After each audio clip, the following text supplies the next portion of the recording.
What is going on, BetterSelf community? Welcome back to our second live Q&A while we're on the school platform.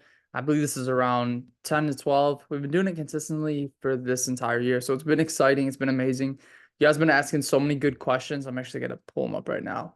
But what I wanted to get started with was one thing that I see a lot of is people getting caught up in their limiting beliefs. And as soon as we are in disalignment, that's when we get back to our like childhood programs where it's like, I want to lose 15 pounds. You get this idea, I want to lose 15 pounds. And then all of a sudden your body starts to bring yourself back down. No, I can't do that. Man, I've always been the chubby kid, or man, I can't put on weight. I've always been skinny, and all these different things. And those limiting beliefs, it's kind of like a thermostat to our life. So if we have it set at 68, if things start getting too hot, we're in too good of a rhythm at 72 degrees, we're going to find a way to sabotage it back down to 68 because we're comfortable at 68. So it's one thing to think about. It's one thing to understand so that you don't have to believe yourself. So when those thoughts come that I can't do this, you don't give them any power, because what you think about expands, what you think about grows, what you obsess about expands. So we will want to argue with ourselves and be lawyers against ourselves, and we are our own biggest issues when it comes to achieving our goals. You guys can all do this. You guys can achieve what you want, or at least drastically improve your life. I'm not a big advocate for aiming low and missing. I am a big advocate, or aiming low and hitting. I'm a big advocate for aiming high and missing. That way you far surpass what you were looking to do. And I think that's one of the most powerful things that you can do, is to really set strong goals and really go after them, to really drown out the limiting beliefs and really battle those. And that's really what we work on here at BetterSelf. Is a lot of it is mental. It's not hard for people to lose 15 pounds, 20 pounds in a month. It's not hard for people to gain weight. But what is hard is the mental strength that is needed to achieve those goals, to get past those limiting beliefs, and to really fuel yourself into the next level, finding your better self. So it all starts with clarity, vision. Who do you want to be? What is your better self? What does your better self look like? How do they talk? How do they dress? How do they act? What do they look like? We're not all about aesthetics, but we're about feeling good, and we're about achievement, achieving your better self. So I want to start it off with Nico. He asked a question. He said, if I lost all my weight and I reached my dream physique, how and with what can I maintain my physique? How and with what can I maintain my physique? Oh, okay. So that's a great question, brother. So if you are on that path and you've reached your goal physique, one of the best possible things that you can do is maintain what you've been doing, but maybe scale it back a little bit. I'm big on tracking progress. I think what is not measured cannot be improved or maintained, essentially, in this case. At this point, you have to continue to learn and figure out your um, metabolic needs when it comes to calories. I'm not a big advocate for just straight macros. I think we need a lot of micronutrients. I think too many times people get lost in the protein, carb, fats argument, and they lack nutrients, which is the most important thing. I mean, that's what our body is made up of, is nutrients. That's not to say those things aren't important. It is good to know those, especially in this case. I think the biggest thing is just knowing what your body likes, measuring, tracking, seeing if you're in a good holding pattern. And honestly, like if you are, you have to switch your body. So say like you lost 20 pounds, you got really lean, you got shredded, because I know your case, and you felt good, you felt great. You could probably dial it back because you don't want to lose any more weight. So you want to increase your calories just a little bit, just so that you're not continuing to lose and shred weight, and then find a good holding pattern for your body where you're not gaining weight back, but you're not continuing to lose weight, but you feel comfortable with your physique. That's why having a coach is amazing, because they help you do that. It takes the stress off you, and especially when you're trying to achieve your dream physique or find your better self, you don't want to have any added stress. So he wants to start making healthy friendships with some of the guys in the community. How can I work on that? Be vulnerable, share, post continuously. You've done such a great job, Nico. You've done an amazing job, brother. You comment on everything, you like everything. You've been awesome, man. You are the standard for what it is, along with Portia, Alexa, and Nayeli, all of these people that are in this group and that have been with me a long, long time. Continue to put yourself out there. Continue to try and post value, share your wins, share what's working for you, what you need help with. That's going to be amazing for the community, and it's going to be engagement. So three things that you really want is you want to put yourself out there enough to where people trust, like, and know you.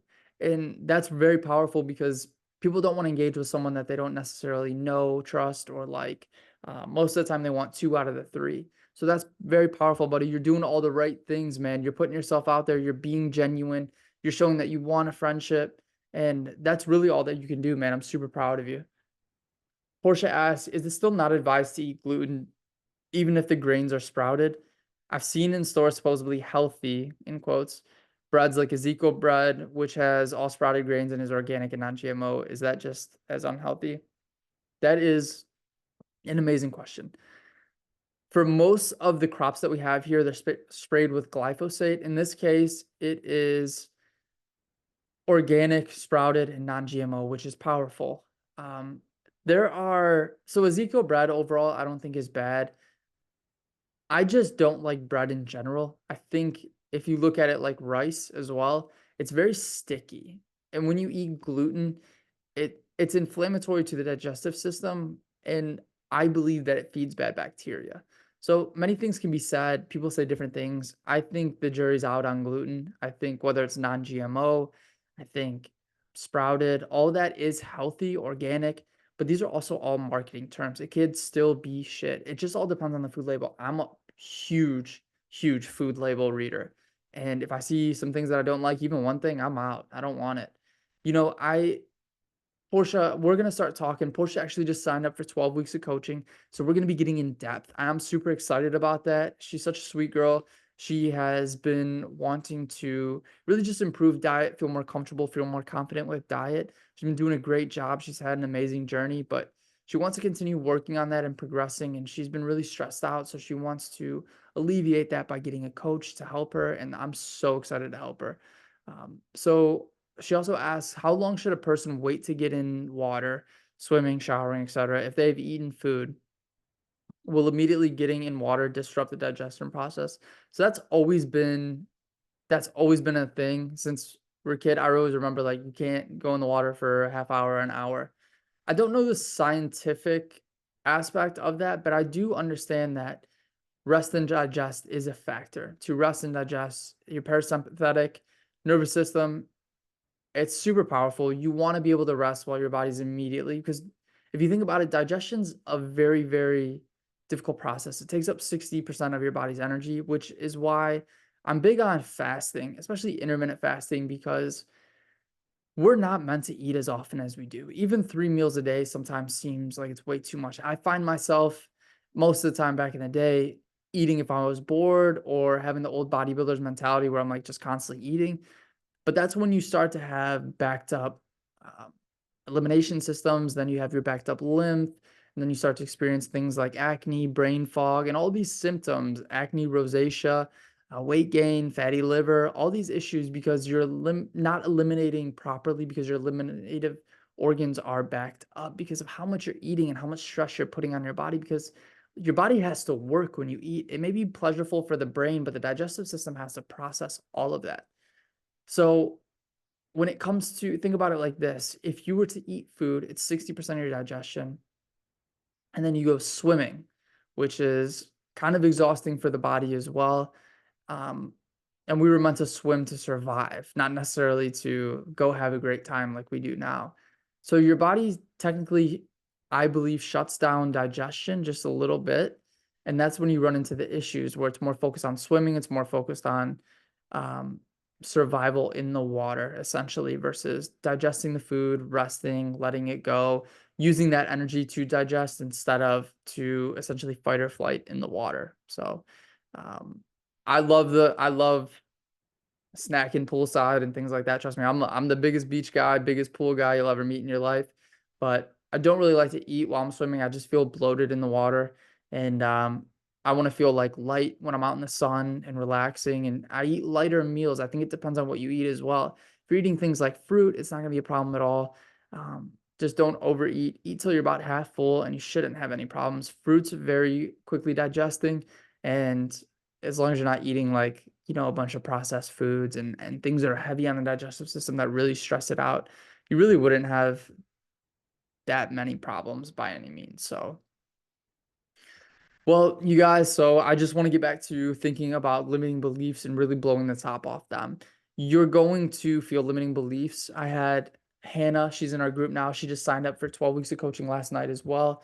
And her immediate thought was, I'm nervous, and we were talking on the phone, and I said, what are you nervous about? And she said, well, I'm nervous that I'm going to sign up, make the investment, and lose faith in myself. I don't want to misquote her, but basically said, she's not going to go on with it, or she's going to find a way to, bring herself back down and cool herself back down, like the analogy I told you earlier, like the thermostat. As humans, we want to stay where it's comfortable. It's survival. Our brain has not evolved that much over the years, if any at all, for 2 million years, they say. So you guys have to keep that in mind, and that it's always a battle against your brain. I was just talking to my brother about being upset, and I just told him, like, you have to be more in control of your emotions than your emotions are in control of you. One book that I could recommend is Breaking the Habit of Being Yourself. You understand that the cells in your body become addicted to the negative chemicals and hormones when you start to think bad thoughts. So your body may not even be having issues that day. It may be a decent day, but soon enough, your default program will be your cells being like, hey, maybe we should make the brain, remember that time that we hate 6 years ago, or that we don't really like the way that our hair is or our skin sucks, and we will find a way to downregulate ourselves. Happiness is not the goal. It's amazing to be happy, but contentment is amazing, because if you're not content, or if you are content and you aren't upset or you aren't elated, you are living extremely in the present moment, and you are solely focused on that. So being at peace in the present moment is one of the biggest things that you guys can do, and really to train your body to get back to a good, I don't want to say holding pattern, but just a good place in general. So we don't want to be those swing highs and swing lows. Like, contentment is amazing. And then we build from there. We want to overall be happy as often as we can. Are we going to be happy all the time? Absolutely not. But we're always building, always growing, always trying to find the greatest version of ourselves. So you guys are so amazing. I love this group. I'm beyond blessed for it. And I just got so much love for you guys, and I'm happy. So please ask as many questions as you can in there, or if you want to DM me and ask me a question that you don't want to air out in the open, please do it. I'm happy to help you. So looking forward to seeing you guys, and yeah, I'll catch you at the next live. Take care.